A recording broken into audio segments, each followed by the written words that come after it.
Ala bir dəqiqə. Bu nədir lan, soyuqdur? Bəs sizə istidir. Dekabranın isti preşki olur. Preşki var preşki. İsti preşki.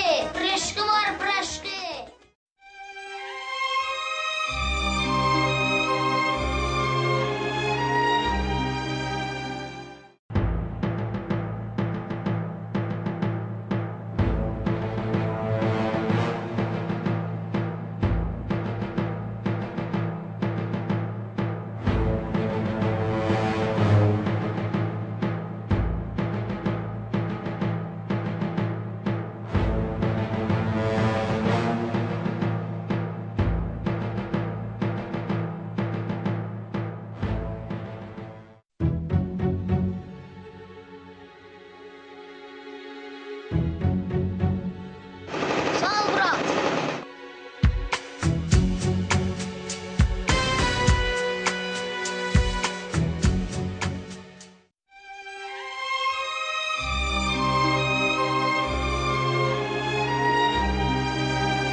Sizi buraya yığmışam ki, böyük bir iş quraq.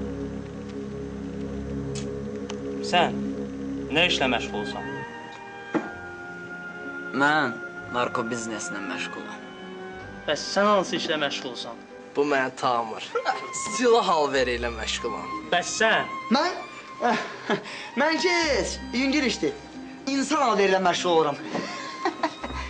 Bəs sən? Mən heç nə. Satıcıyam. Nə? Satıcı? Satıcı da adi satıcıyam.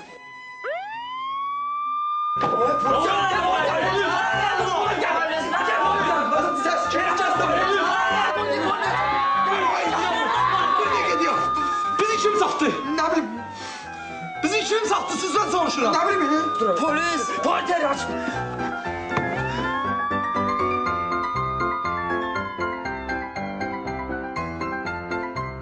Adam kişi var ha.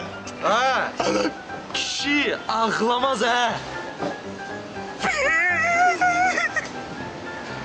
Satqın!